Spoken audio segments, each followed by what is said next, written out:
Slava lui Dumnezeu stă în ascunderea lucrurilor, iar slavă împăraților stă în cercetarea lucrurilor. Proverbele 25, versetul 2. Vom citi azi dimineața mai multe versete, de fapt vom încheia, cred, capitolul 2. Dacă nu azi, atunci probabil mâine. Estera 2, capitolul 18. Împăratul a dat un mare ospăț tuturor domnitorilor și slujitorilor lui, un ospăț în cinstea Esterei. Cu prilejul acesta a ușurat sarcinile ținuturilor și a împărțit daruri cu darnicie împărătească. A doua oară când s-au strâns fetele, Mardoheu ședea la poarta împăratului. Estera nu-și spusese nici nașterea, nici poporul, căci o oprise Mardoheu. Și ea urma acum poruncile lui Mardoheu cu tot atâta scumpătate ca atunci când o creștea el.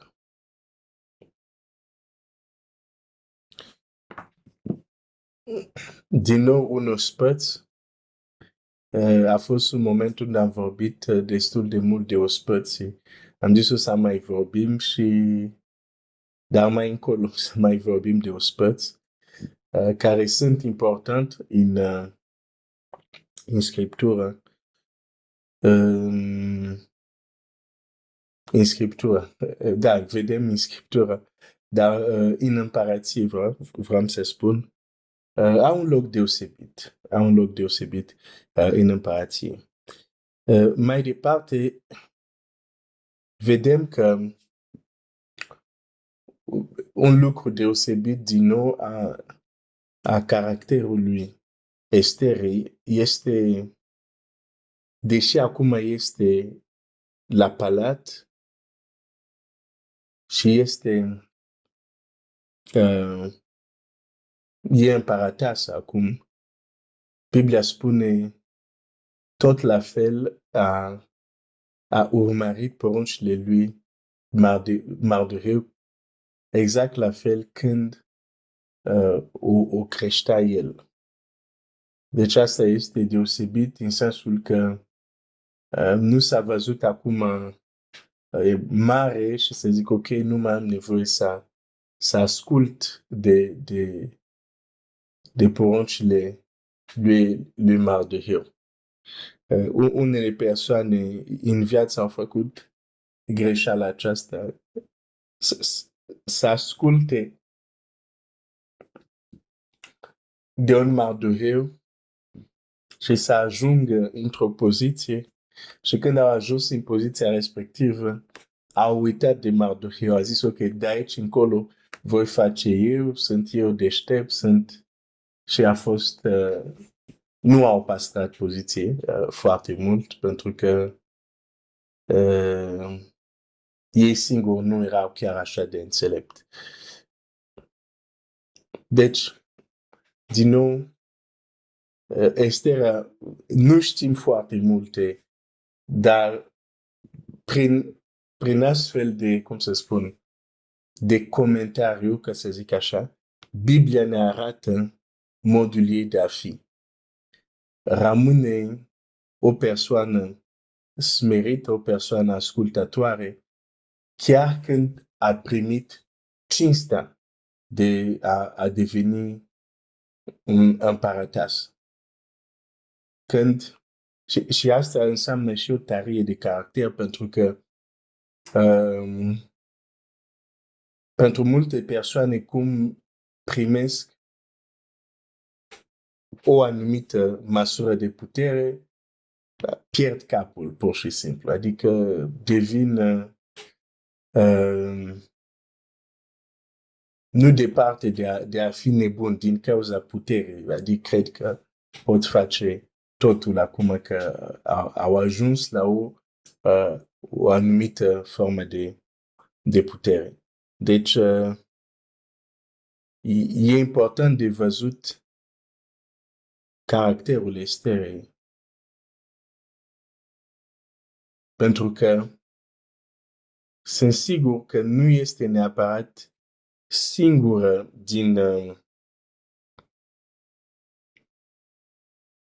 din poporul evreu care a fost luat în această selecție. Sunt sigur că erau și probabil alte fete din poporul evreu. Dar ea se deosebește prin caracterul ei. Voi citi și mai departe versetele. Versetul 21.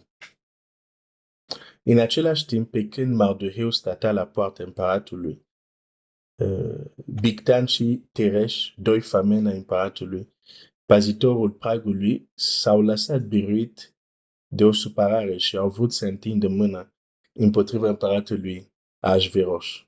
Mardoheu a avut cunoștința de lucrul acesta și a dat de știre împăratesei Estera, care i-a spus împăratului din partea lui Mardoheu. Faptul fiind cercetat și găsit întocmai, cei doi fameni au fost spânzurat cu lemn și lucrul acesta, de un lemn, și lucrul acesta a fost scris în cartea cronicilor în fața împăratului. Așa se încheie capitolul 2. Deja, poarta împăratului era locul vechi din palat unde se întâlneau, ședeau anumite, să zic, slujitori ai împăratului sau anumite, să zic, ofițeri sau nu știu cum să zic, dar faptul că se spune că Mardoheu stătea la poarta împăratului înseamnă că avea, cum să spun, era printre oameni care, într-un fel, lucrau pentru împărat. Și avea, ca și colegi de muncă, avea cei care lucrau pentru împărat. Și aici vedem un alt lucru care se întâmplă într-o împărație. La un moment dat, într-o împărație se întâmplă ca unul sau unii să vor să-l răstoarne pe împărat, să-l ucidă pe împărat. Sau, dacă ne gândim în Scriptura, avem acel text care descrie pe unul care a zis, mă voi sui, mă voi ridica, și a dorit să se pune în locul celui prea înalt. Deci s-a întâmplat. Într-o împărație se întâmplă că să există o revoltă. Dacă putem numi asta, o revoltă sau lovitura de stat, bine, nu e chiar un stat, dar înțelegi ideea. Și Mardoheu, fiind colegi cu cei care lucrează pentru împărat, a putut să afle că sunt doi fameni. Și de obicei fameni erau cei cu care, printre care, să zic, împăratul, în mod teoretic, trebuia să aibă cât mai multe încredere. Deci nu oricine. De exemplu, cum să zic, pazitorul, să zic, femeilor, ca să zic așa, era un famen. De ce? Împăratul avea încredere în el. Deci, fameni, în mod normal, erau cei în care împărat aveau cei mai multe încredere. Și totuși, exact de la ei, doi fameni de la ei în care împăratul avea mai multă încredere. Exact de la ei a venit gând să-l ucidă. Încă Biblia spune, s-au lăsat biruit de supărare. S-au supărat și au zis, gata, o să facem cumva, are încredere în noi, dar o să rezolvăm noi cu cazul lui cum ar veni.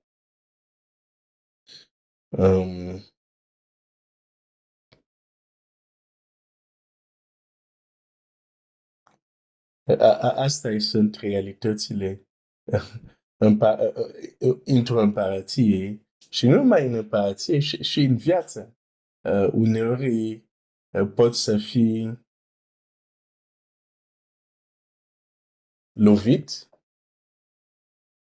de o persoană sau persoane în care ai pus mai multă încredere decât, de exemplu, alte persoane.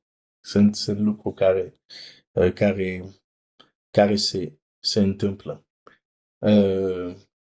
Da, Mardoheu, lucrând pentru Mossad, nu, am glumit. Mossadul nu există atunci, sau cel puțin nu în forma lui actual. Când zic Mossad, servici, cum se zice, servicii de, zice, cum se zic, de informare sau așa, în fine. Dar era un om bine informat. Era un om foarte bine informat, a aflat de planul lor și prin Estera îi spune, uite, ce se petrece împotriva împăratului. Și îmi place cum scrie aici, faptul fiind cercetat, deci nu s-a luat hotărârea doar așa că a zis Mardoheu, a fost o cercetare. Un lucru care ar trebui să fim și noi așa, să cercetăm lucrurile înainte să le dăm crezare. Dar uneori am impresie că cum auzim ceva, dăm crezare, nu cercetăm lucrurile și... Deci, faptul este cercetat, au văzut că era exact așa și sunt spânzurat de un lemn. Și viața împăratului a fost scapată. Deci așa se termină Estera 2 și Estera 3. Îmi place cum este împărțit capitole. Estera 3, atunci începe cu adevărat povestea. Deci, până acum, este, cum se spune, este punerea în scena personajelor. Să zic, principale este, se pune baza istoriei, ca să zic așa, dar în capitolul 3, lucrurile încep cu adevărat. Pentru că povestea unui om, povestea unui popor nu a început cu adevărat până nu apare un factor, o persoană importantă. Și o să vezi cred că știi la ce mă refer. Până nu apare persoana respectivă sau până nu apare împrejurarea respectivă, povestea nu a început cu adevărat. Deci până acum a fost doar să se povestească un pic împrejurarea cu care lucrurile o să se întâmple. Dar în capitolul 3 este introdus un personaj care va face că povestea se înceapă. Fără el, nu avem cartea esterii. Și e foarte ciudat. Dar asta este realitate. Fără acest personaj care este introdus în capitolul 3, nu există cartea esterii. Ok, o să mă opresc aici. Azi dimineața cu ajutorul lui Dumnezeu continuăm.